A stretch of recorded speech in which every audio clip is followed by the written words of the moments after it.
ошо 4 гектар жерге шиповник эккенбиз. Мына быйыл 3-жылга кетип атат. Буга суу дагы керек эмес экен. 3 жыл гана тамчылатып сугаруудан кийин суу керек эмес экен өзү ошого ыңгайлашылган өсүмдүк экен да. Мен ушул Кара Суу айылынын тургуну Темирбаева Разия.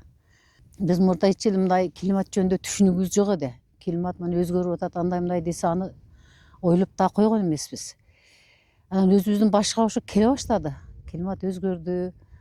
Бизде суу вообще эле тарткын болгон эмес. Кара сууда өз аты өзүдө суу аябай мол болгон да.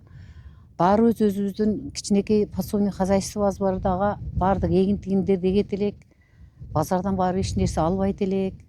Кийин суу тартыш болуп кетти. Климат өзгөрдү. Мына бул дүйнө боюнча экен, бул баарыбыздын башыбызга келе турган нерсе экен. Ошого биз дагы адаптация алыш үчүн 22 аялды топтоп Кара Суу бренд аталып, аялдар менен биргеликте өзүбүзчө ушул климатка адаптация алыш үчүн мындай иштерди жүргүзө баштадык. Окуулардан өттүк, семинарларга катыштык. Ар бир аял өзү ошо климаттын өзгөрүүсүгө ыңгайлашыш керек экен. Агрономдор келип сабак өттү. Ошо азыркы мезгилде эми ошого адаптация алып, баарыбыз кичинекей жерлерге өзүбүздүн эгин тигиндерди эгип, анан ФАО уюмуга бир проект жазса, ФАО уюму жактырып шиповник тиге баштадык. Азыркы кезде ушу Кара Суу айылында 2 жерде Долоно деген айылыбыз бар. Ошол жерде 2 гектарга, анан Кара Суудун өзүндө дагы 2 гектарга ушу шиповникти эктик.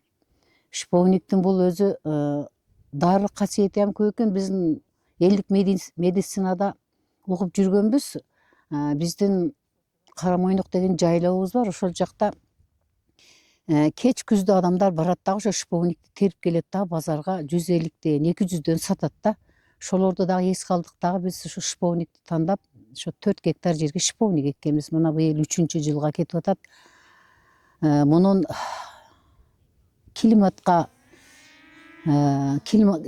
өзгөрүүсүгө пайдалуулугу биринчиден жер кыртыштарыны оңдойт экен, кийин аба тазаланат. Буга суу дагы керек эмес экен. 3 жыл гана тамчылатып сугаруудан кийин суу керек эмес экен өзү ошого ыңгайлашылган өсүмдүк экен да. Мына быйылгы жылга, мына 3-жылга кетти. Быйылдан кийин буга суу керек эмес. Быйыл да мөмөсүн алабыз деп турабыз.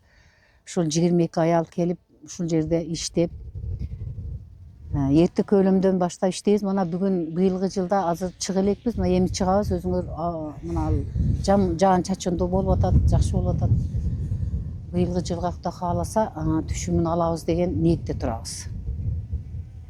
Ушу кийинки мезгилдерде коңушуга чындап эле кирбей калдык да. Биздин ата бабаларыбыз ушунчалык эле ушу салтыбыз калып кетип жатты. Биз ушу 3 жылдан бери азыр 22 аялдын ортосунда бир чоң ынтымак пайда болду да. Кандай иш чыкпасын, ошо биргеликте аткарып калдык. Бул жерге биз ошо 22 аял эле келбейбиз. Бала чакабыз менен биргеликте, күйөөлөр менен биргеликте келет жаштар. Адам экенбиз жашап атабыз. Башыбыздан ар кандай иштер бар. Кандай эле иш болсун, ошол бир аялыбыздын башка кичине иш түшүп калса, баарыбыз барып ошого жардам бергенге ушуга көнүктүк. Той тамашаларда дагы барып, бир күн илгери барып, анын ошо той тамашага даярданганга, жардам кылганга, ушуларга көнүктүк. Жакшынакай болду ушул жактары. Айыл жер, базары алыс, эч кандай жумуш жок, баары эле ички тышкы миграцияларга кетип жатты. Азыркы мезгилде ушул жерде биз өзүбүздүн ушул жумуштарыбыз менен аз гана болсо дагы миграцияны азайттык деп айта аламын. Анан Кудай кааласа быйыл прибыльга чыгабыз.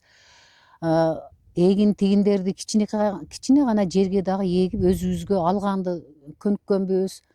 Баарыбыз да ушу 22 аялда өзүнүн кичине жери бар, ошону иштетет. Ал жерде клубника, малина, баардык жашылчалар эгип алабыз. Бул дагы өзүбүз үчүн, бир семья үчүн өтө эле чоң прибыль деп айта алам да. Базардан сатып албайбыз. Баарыбыз алиги экологически чистый өндүрүп алабыз. Мына башка айылдарды ham ушуга сунуштаймын да. Климат бары өзгөрөт, биз аны эч нерсе кыла албайбыз, бирок ошо ыңгайлашышыбыз керек да. Бул шиповник королевский сорту, тикини болбойт, өзү бийик дагы өспөйт, тергенге дагы ыңгайлуу. Анан дарылык касиети мунуку жапайыга караганда күчтүүрөөк болот. Кандай эле нерсеге өзү жөн адам элдик медицинада чайкалып иштейт, бөйрөккө жакшы дейт.